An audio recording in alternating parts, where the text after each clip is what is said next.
there are options, and that's why we need to take this opportunity seriously. There's no way you can prevent global warming unless China is part of the solution. This is not normal male behavior. This is predatory behavior. We don't know how bad this bug is. We don't know what this bug does. All of that was thrown away in those 8 minutes and 46 seconds, and that's the moment that I became an abolitionist. Extraordinary claims require extraordinary evidence. Welcome to the Monk Debates. On every episode, we provide you with a civil and substantive debate on the big issue of the day to arm you, the listener, with enough information to make up your own mind. Today's debate, be it resolved, to realize humanity's full potential requires settling worlds beyond our own.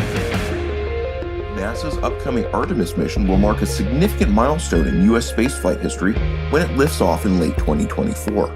Not only will it be the first time that American astronauts have traveled further than low Earth orbit since the 1970s, and not only will it be the first opportunity for a female astronaut to step foot on the moon, the Artemis mission will perform crucial groundwork needed for humanity to further explore and potentially colonize our nearest celestial neighbor. In order to make Mars work, we need kind of the next generation of rockets and spacecraft. We think we've got something that will enable people to move to Mars for approximately $500,000. An orderly and fair use of resources will produce wealth and make the moon Earth's 8th continent, offering major benefits to humanity and contributing to world peace. The Earth is finite, and if the world economy and population is to keep expanding, space is the only way to go. Hello, I'm your moderator, Rudyard Griffiths. Well, this past year has seen an onslaught of disruptions that call into question our ability to coexist with our natural environment. Flash floods have swept across China and northern Europe. The eastern United States has been inundated by hurricanes and floods, while the western U.S. has suffered record forest fires and heat waves. All of this is happening as a global pandemic continues to rage on.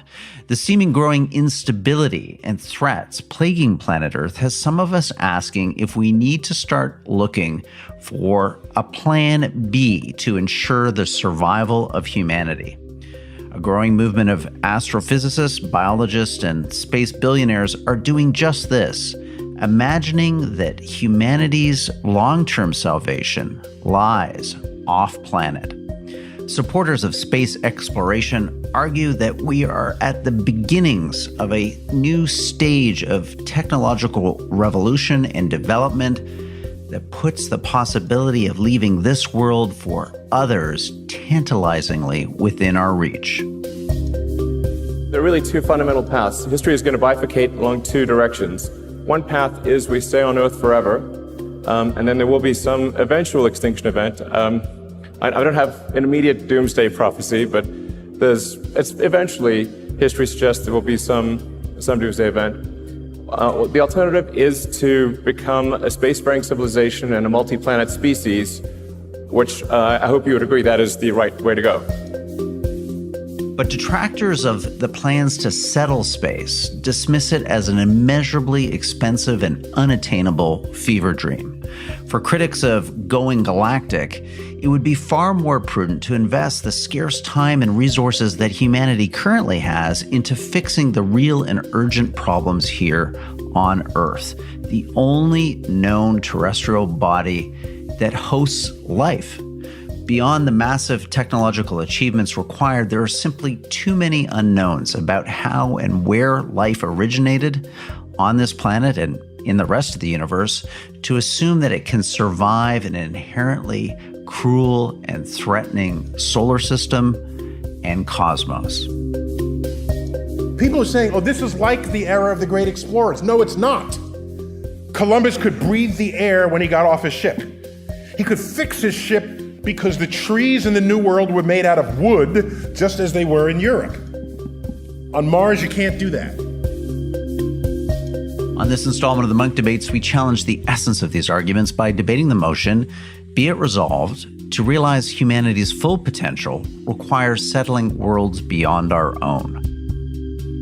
Arguing for the motion is Milan research professor at the Astronomical Observatory of Belgrade and author of Global Catastrophic Risks.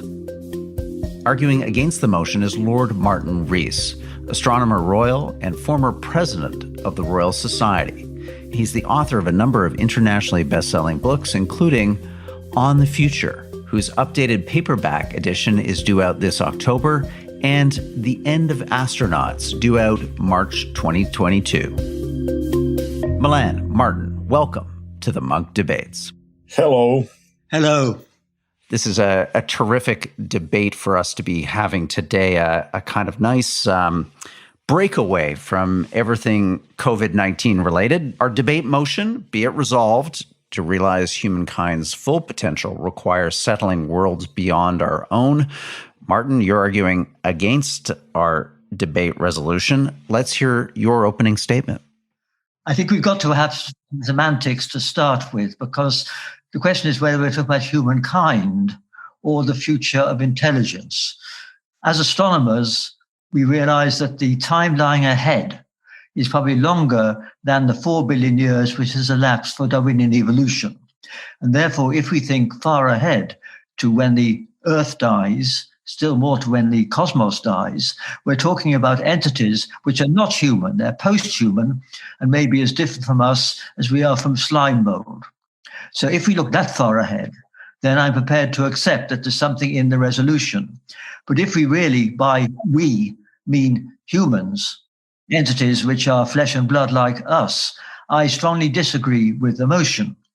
The reason is that we are adapted to live on the Earth, and the kind of places where colonies are envisaged, like on Mars, for instance, are far less hospitable than the worst places on Earth.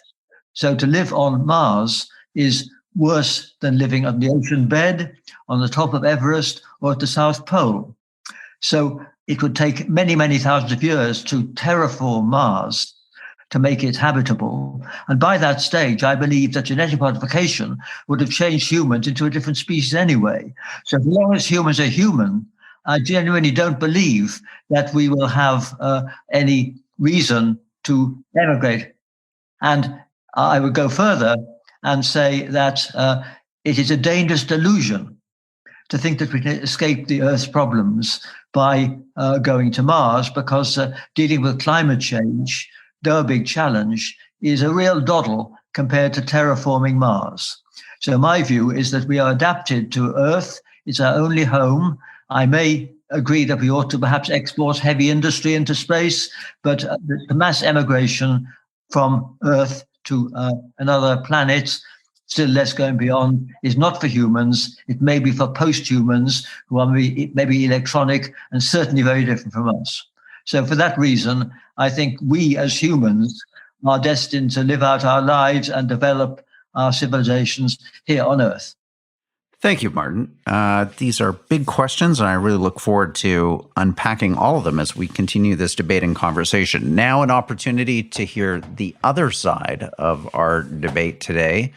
The resolution before us, be it resolved, to realize humankind's full potential requires settling worlds beyond our own. Milan, you're arguing in favor of our resolution today, so I'm going to put a couple minutes on our proverbial debate clock and turn the program over to you. Thank you so much. It is a great honor and great privilege to be here and to participate in among debates which are rightly so prestigious and authoritative around the world. I do believe that for human prosperity and for realizing humanity's full creative potential, we really need space, we really need space resources, and we really need a kind of space expansion. First of all, humanity, as humans, we are migrating and expanding species. We have always been. Since the very beginning of our evolution or our primate ancestors, we have always been, and we originated in a very, very, very small area of our planet, the Olduvai Gorge in Tanzania, which is like about 48 times 20 kilometers. This is like maybe 6 millionths of the total terrestrial real estate, even if we only count land surface area. So to impose an artificial cutoff in space would be completely arbitrary and unjustified to our migrations and expansion. We are also species surviving in time. And we actually, if we wish to achieve full human flourishing, we actually need more time than just a single cosmic habitat just our planet can provide. This would be a kind of an artificial temporal cutoff. And of course, there is a whole bunch of arguments based on issues of risk and safety. I won't go there as much right now, perhaps to some of our listeners' surprise, because I actually think that the arguments going from global catastrophic risks and existential risks are indeed important, but they are a little bit over-debated and over-discussed. They are perfectly sound arguments which do not invoke risk in general, but we need to acknowledge that we are safer when eggs are put in multiple baskets. There are other evolutionary advantages in expanding apart from mere survival. There are many worthy human achievements which almost by definition could never be realized if humanity remains bound to Earth. So there is an expansion of future design space, the space of what an intelligent species can achieve, which simply require more resources or a different kind of resources than we have on Earth, which is nice planet, great planet, beautiful planet, but it is a very, very, very, very, very small part of the total real estate or the total number of habitats in the universe. And of course, space settlement will be enormously beneficial for Earth itself, for the terrestrial biosphere, and actually it will, in a sense, unburden the Earth from a part of a burden human activity, especially human technological and industrial activity imposed on our biosphere, which unfortunately has already brought about extinction of so many of our fellow species. And with the prospect of serious space settlement and moving of at least some parts of human industrial capacities, at least to low Earth orbit, if not on Moon, Mars, near-Earth asteroids, probably the main asteroid belt between Mars and Jupiter. With all that, we can actually go several steps toward making making ourselves real wardens of Earth's biosphere and preservation of many things which will be in due time, if they are not already jeopardized by human civilization and human industrial activities. Thank you, Milan. Fascinating ideas here. I'm now going to go to rebuttals. This is a chance for both of you to react to what you've just heard from the other person. Again, a couple minutes on the clock. Let's keep these rebuttals focused and tight because we've got so much to discuss in our three-way conversation coming up. So, Milan, over to you first for your rebuttal. Many thanks to you and many thanks to Lord Rees. The thing is that space settlement and space expansion does not mean, or at least does not necessarily mean, mass immigration or mass motion. Remember, even in the so-called age of European discovery back in 15th and 16th, 17th centuries, we didn't really encounter massive migrations. There were some movements, there were some groups and maybe religious movements and religious sects who immigrated en masse, but that was a very small portion of the total European population, the population of European states at that time. And yet, important ideas and important technologies and important intellectual resources were exported around the world. So we have the rise of, say, countries like Canada or United States of America or Australia, which would have been impossible without intellectual resources which were drawn from Europe, and not necessarily some mass migration. It wasn't the case that, 40 or 50 or 80% of Great Britain's population went to Canada and or to the United States. No, it was a small percentage. So actually I expect things like that to occur in the future in the course of space settlement. There will be a small percentage of pioneers or people who are either highly motivated or maybe desperate enough. That was also the case during the age of discovery. So they will create some new structures, including new social and political structures elsewhere. Thank you, Milan. Okay, Martin, your opportunity now for a rebuttal, reacting to Milan's opening statement or what you've just heard now. Well, two or three things, really, because Milan's last point is really talking about colonialism, and the analog there is if there are already aliens out there. And if that's the case, we ought to be cautious about encroaching in their territory.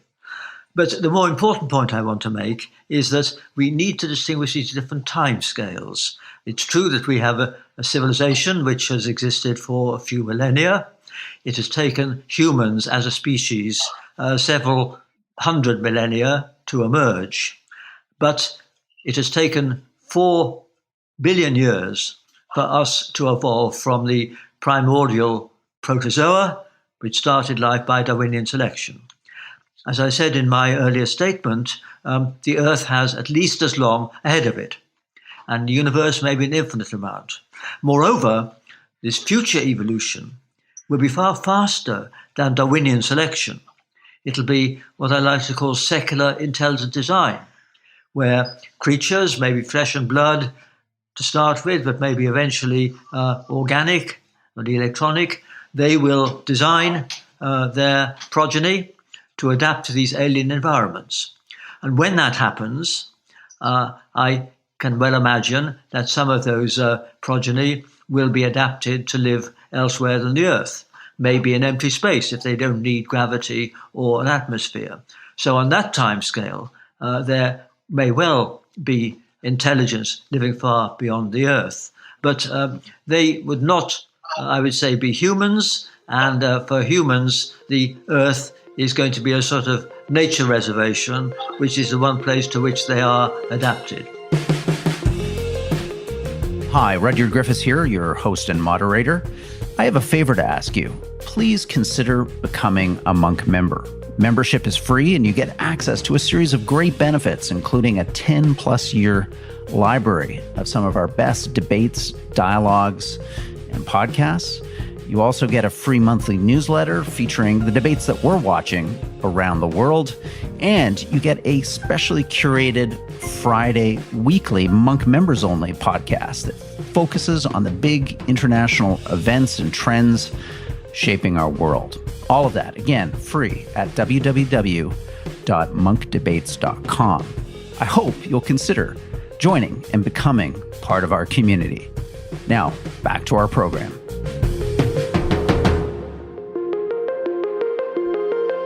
Okay, my opportunity to join the conversation now and think of some questions that are top of mind for our audience. And Milan, maybe to come to you first, what I'm sensing here from you and Martin is a disagreement over timelines and the periods within which the potential for space exploration, for humanity's migration from planet Earth to the stars will occur in. And I want to hear a little bit more from you about, I assume, why you're more optimistic that this is something that happens sooner rather than later. It happens before maybe Martin's view that it's really only a silicon-based life intelligence that will own the stars, possibly originating from this planet. It's not going to be a biological human in the sense that the three of us are today. So why are you more optimistic about the immediate term possibility of space exploration and human habitation beyond our planet? And more importantly, why do you think that can happen? Why isn't Martin right that this is something for the deep future, not the near present? Martin himself has mentioned that the things are accelerating. So actually, we shouldn't really judge ourselves and our creative potentials by the evolutionary timescales or some timescales which are very long, even historical timescales in the past when things unfolded very slowly. In a sense, we have. I would say that most of the reasons which actually people are usually listing in opposition to space settlement are actually completely compatible with space settlement. Now, at least from the point of view of what Martin mentioned about not necessarily colonialism in that negative sense of the world, we at least know that, for instance, moon and near Earth space and perhaps also main belt asteroids are uninhabited. There's no one there. There is no discussion about having intelligent extraterrestrials anywhere near us, or at least not that their interest will conflict with ours anywhere in the solar system. And but that brings me to another argument, which is actually relevant for this debate, which is that if we do relinquish space expansion, as some skeptics, I don't mean that Martin is necessarily among them, but some skeptics argue, we don't have lacking any knowledge of some kind of alien monk debates going right now, or some Zeta Reticuli or whenever, we don't have any reason to believe other extraterrestrial beings will do the same. So actually, it would be even prudent, if we are thinking about ensuring our long-term survival, that we at least set claim to some cosmic real estate and cosmic resources, at least in our vicinity. And those resources are huge. That is one thing which should motivate people from a purely commercial and purely utilitarian perspective, because there are huge resources available in near Earth space, say in the inner solar system between Sun and the main asteroid belt. You have basically a single M-type asteroid like 16 Psyche, which has more resources in form of heavy metals for a couple of orders of magnitude than what human civilization has extracted so far from Earth. And what human civilization has extracted so far from Earth is a lot. There is a single mine at the north of Sweden called Kirunavaara, which actually extracts enough iron to build 6 Eiffel Towers per day, each day. So we are actually extracting lots of Earth resources, and that is, again, a moral or ecological or eco-ethical point I was trying to make, that it is to Earth's benefit to reduce our extraction of the terrestrial resources in favor of extracting resources from outer space, mainly from asteroids and perhaps from the moon. There are huge reserves of helium-3 on the moon, which we hopefully will one day use to obtain fusion power, which is a solution and perhaps the only real, durable, permanent solution to humankind's problems we have with obtaining energy in an ecologically sound and sustainable way. Thank you, Milan. Now, to come back to you, Martin, with, I think, a follow-up question building on Milan's arguments so far in this debate. Why isn't there a kind of risk mitigation strategy here regarding space colonization? You, like Milan, are somebody who's been thinking a lot and trying to get humanity to think more about existential risk. Why doesn't it just, as a matter of prudence and precaution, make sense to try to take one of our eggs out of this so-called basket Earth and put that germ of humanity, all of the knowledge, experience, everything that makes us unique as a species, somewhere else outside of this one fragile biosphere that we know as Mother Earth? I agree that we can make use of space to export heavy industry and perhaps to have a few people living away from the Earth as a sort of insurance policy against the worst possible things that can happen to the Earth.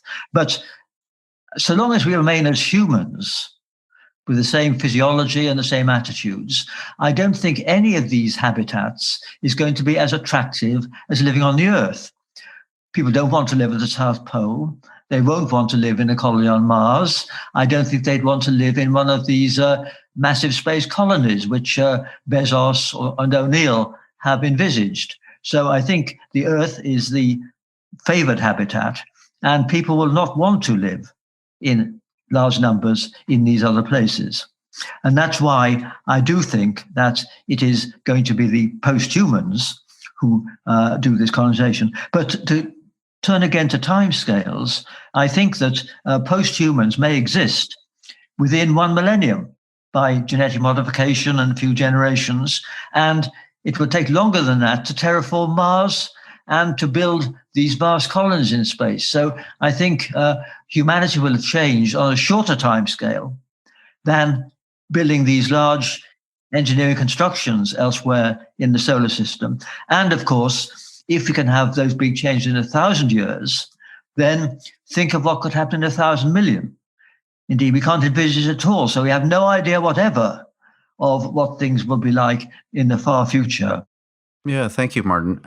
So this brings up a good question, Milan, which is, terraforming Mars or setting up a sustainable human habitation on the moon just seem to be challenges of an order so much greater than the rather urgent challenge we face right now of stabilizing our own biosphere, of dealing with the effects of runaway climate change. I mean, both as a problem to solve and in terms of the opportunity costs, why isn't it just, unfortunately, kind of a realization that we've kind of broken this planet. We have potentially the tools to fix it. That has to be job one. And until we've done that, trying these, Herculean tasks of bringing permanent human habitation to extraterrestrial bodies beyond our own, it seems foolhardy, and maybe it seems almost a bit negligent or a bit out of touch in terms of the real challenges that we face as a species right now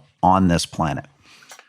Well, I do think that these tasks are mutually entangled, and actually that you cannot really have one without another, even if you can somehow mask one so that it seems that you are not caring about the other. The most important source of our problems is what can be called permanent energy crisis. If we wish to resolve humanity's energy consumption once for all, we need to go to nuclear fusion, controlled thermonuclear fusion, which is an idea which has been pursued for like 5-6 decades by now. And ITER, which is the most advanced research facility ever created by humans, is nowadays they are just finishing it in France, which will try to recreate this process by which our sun and all other stars in the universe obtain their energy. And one of the most promising fuels for fusion reactors is, as I mentioned, helium-3, which cannot be found in any appreciable quality on Earth, but is rather widespread in our cosmic environment. So with other things, we are now exerting industrial pressure on ecosystems exactly because of the fact that our resources on Earth are by definition limited. Jared Diamond wrote this wonderful book, Collapse, which argues and explains why cultures of the Easter Island, of Mangareva Island, or other isolated islands, which were wonderful cultures, which created impressive monuments, which had impressive culture and cultural achievements, but they collapsed because they were isolated, because they were just limited to resources available on some small portion of our planet and completely disregarded the rest of the globe. Why is Earth itself any different from a hugely magnified Easter Island? It is not. It is surrounded by other resources, and if we turn blind eye to cosmic resources and to possibilities offered by cosmic resources, then in the end we will end up just like Easter Island, like Pitcairn Island, like Mangareva Island, and other isolated civilizations which collapsed due to basically ecological ecosystem collapse.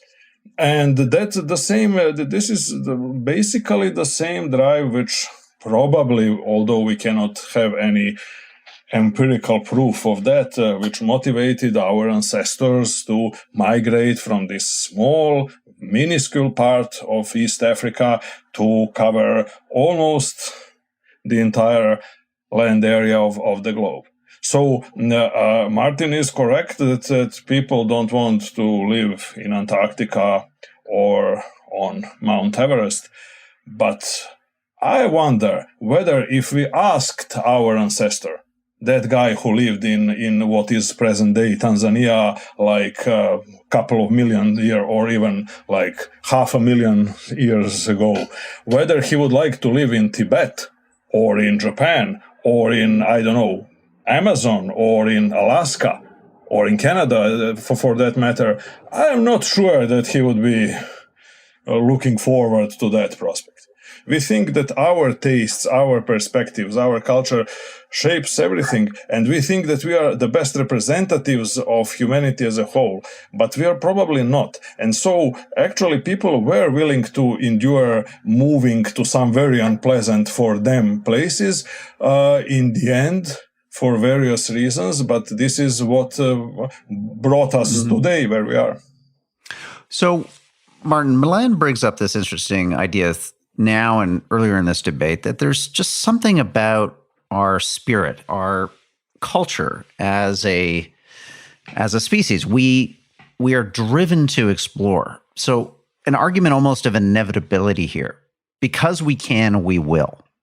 So I'm trying to understand, Martin, if your pessimism about the colonization of other worlds at all has to do with technology? Is it more of a cultural argument? Where do you come down in terms of what are going to be the big breaks on what Milan rightly points out is historically, looking back over centuries, a relentless drive towards conquest and exploration that seems to be hardwired kind of into our collective psyche? Well, I think that was true to some extent, but I'd like to first make the point that I think Milan is making too much fuss about the problems of energy, because rather than having to strip mine the moon and with great difficulty extract the less than 1 part in a million of helium-3, we can surely depend on solar energy, and maybe getting that from space is a good use of space technology with robotic fabricators. But as regards the urge to explore, I certainly agree with that, and I would predict that by the end of the century, there will be a group of intrepid pioneers living on Mars, and we should cheer them on. And we should cheer them on because they will be the precursors of the post-humans. And this is why we are comfortably adapted to the Earth, so we don't want to modify ourselves, and there will be, I hope, regulations on the use of bio and cyborg techniques. Whereas those guys on Mars will be away from the regulators, and moreover, since they're ill-adapted to Mars, they'll have a great incentive to modify themselves. So that's why I quickly think that they will become a different species.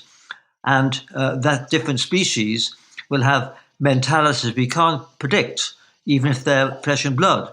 And of course, if they are near immortal electronic entities, then of course they will perhaps not want to be on a planet at all, and they won't be daunted by interstellar voyages. So that'd be quite different. But I think if we think about entities whose motives we can understand, then I still think that the Earth is the only place where they would prefer to live. And just one other point, that we should think that these post-humans in the far future, they will be not evolved by Darwinian selection. They'll be evolving by design, as I said. And whereas Darwinian selection favors intelligence but also aggression Intelligent design may not. And for that reason, these superhuman brains may be just living contemplative lives. And this is my answer to the Fermi paradox. They may be out there thinking deep thoughts, having no need to expand, and out there. And that may be the very far future for intelligence. But again, that's very different from humans. They won't have human emotions or human attitudes. And of course, whether they have consciousness and self-awareness in the way that flesh and blood does is an issue which philosophers are still debating. Fascinating. So, I mean, Milan, do you have any objection to the idea that it isn't humanity as we know it? I mean, why be hung up on the idea that the civilization that we create beyond our world has to look like the one on our world, and that those intelligent entities have to be, in a sense, proximate somehow to our current, biology and genetic composition? I mean, in other words, why does space exploration have to be a human activity? Why isn't Martin right that this is something best left to posthumans, to another phase of our existence? I would agree with Martin on that. I don't have any problem with that. The issue is that the only thing is that I don't really regard those posthumans as really, even if they are in some formal sense separate species, I would still regard them as brothers, if you wish.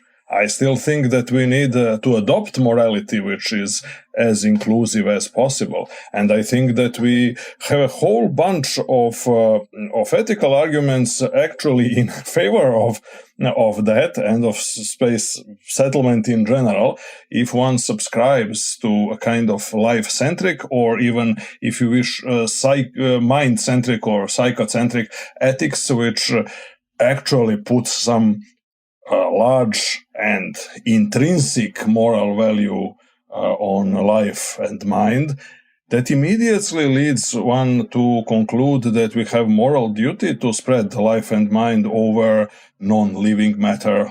And I wish to put emphasis on minds exactly because that is what, after all, was the beginning of astronautics and the beginning of a space era with Konstantin Tsiolkovsky, who famously stated that the Earth is the cradle of mind, but one cannot live in a cradle forever. So actually, if you feel kind of brotherhood with all minds and in a wider sense with all living creatures, then in that sense you have even ethical and moral duty and ethical incentive to go around and spread life and mind throughout the universe. So thus enriching the universe in real moral values. So our debate today, for listeners joining us, it's been, be it resolved to realize humankind's full potential requires settling worlds beyond our own. Let's, gentlemen, move to closing statements. Martin, this is your opportunity to kind of sum up the key points that you'd like to leave our listeners with, and also maybe underline any of the particular disagreements that have surfaced in this debate and your interpretation of them. Thank you very much. I think perhaps the difference in our views is partly that we are thinking about different timescales. I think in the next 50 or 100 years, we may have small communities living away from the Earth under conditions of explorers in the past. But if we think very far ahead, and we bear in mind that future evolution is going to be much, much faster than the evolution that led to us by Darwinian selection, and also may not favor aggression, then we've got no idea what it would be like. And although up to a point we should have a fellow feeling with creatures who aren't very like us, it's stretching things a long way to say that an amoeba or slime mold should have a fellow feeling with us. And the time it's going to take these things as different from us as we are from slime mold is going to be less than the 4 billion years it took us to evolve, because it'll happen on a directed rather than random evolutionary path. So I think we've got to be completely open-minded about what happens in the far future, I would say beyond a few tens of thousands of years. But up to that time, I think we've got to cherish our Earth as the favored home for humans, unless they are drastically modified by cyborg or genetic technology. We may benefit by exploiting space for some resources, but that can be done by robots. I don't think humans will ever want to go in large numbers beyond the moon at the furthest. And so I remain Earth-oriented so long as I remain a human, although I accept that we are nearer the beginning than the end of the marvelous process of emerging complexity in the universe. And we shouldn't attempt to second guess or constrain the ethical views of these far future species, which will have mental capacities far beyond what we can even conceive. Thank you, Martin. Excellent summing up. Well, we're going to give you, Milan, the last word in our debate today. Be it resolved to realize humankind's full potential requires settling worlds beyond our own. Wrap up this debate for us.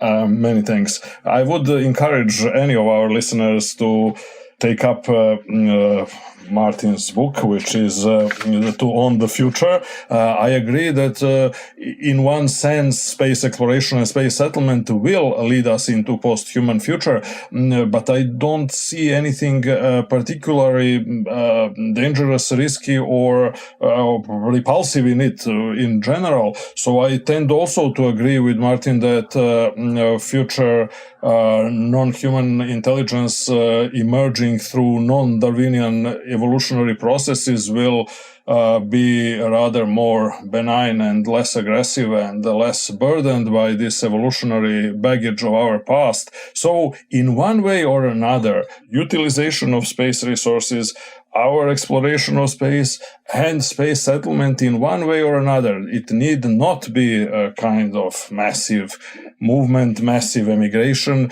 mass migration. This is nonsense. It will always be a kind of slow, expanding process of continuous improvement and continuous self-evolution and self-improvement, which will lead us into post-human era. And I do think we should cheer for the post-human era. Hear, hear for post-humans. Thank you, Martin, Milan, for a terrific, far-reaching debate. I feel my mind has been expanded, and I've just learned so much listening to you both. I feel this is the start of an intellectual curiosity for me. So we will have your books and a number of other suggested readings up on our website for this episode of the Monk Debates podcast. And again, on behalf of the Monk Debates membership, Martin, Milan, thank you so much for coming on the program. Thank you very much. Thank you as well. It was a great experience, and I do hope there will be more debates, more discussions on those pressing issues in the near future.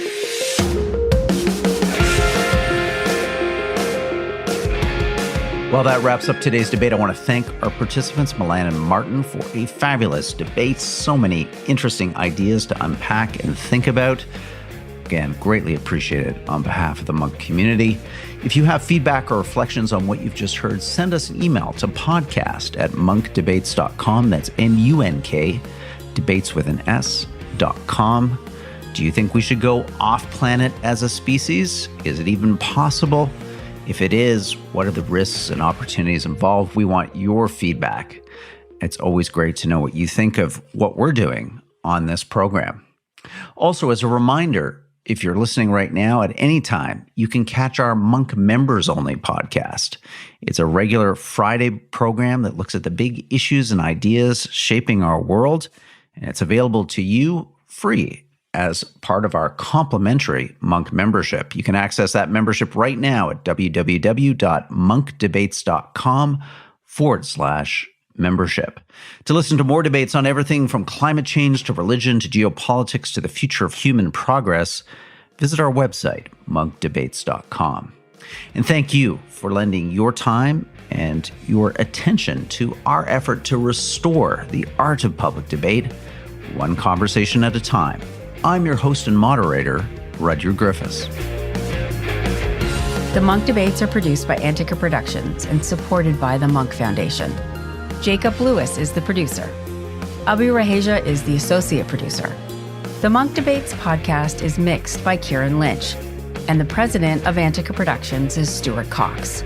Be sure to download and subscribe wherever you get your podcasts. And if you like us, feel free to give us a 5-star rating. Thank you again for listening.